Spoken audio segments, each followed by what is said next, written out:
So this video is going to show you how to correctly set up the permissions for your site. And this will be useful if you're getting errors during your installation. Chances are if you're doing a one-click install or if you have your own server, you might not run into any permissions errors.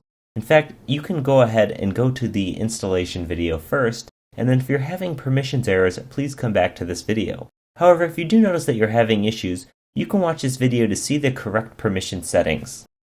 So before we get going here and installing Magento, we want to make sure that our file permissions are correct. So if you're on your home computer and you can get to your command line, please open up your terminal, or if you're on your own server, you can SSH into your server to gain command line access. So what you're going to need to do is find the directory where your site's located. And so I know where mine's located. It's in my sites.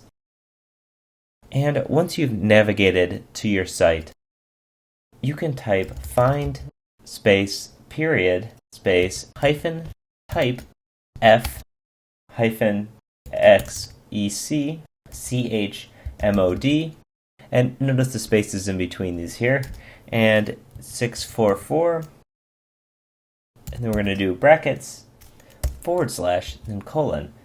Now we can hit enter, and what this is doing is it's finding all of the files that are in our site, and it's changing their file permissions to 644, just the files. Now we're going to, after this command is through, we're going to need to run a similar command that finds all of the folders and changes them to 755. So we can type find period hyphen type space, and then this time D for directories, and then the rest is the same except for the numbers need to be 755 brackets / semicolon. And if you're not familiar with the command line, don't worry about it. And in fact, you may not run into permissions issues. I'm just doing this preemptively to make sure I don't. And we'll just have to do a couple of more commands here.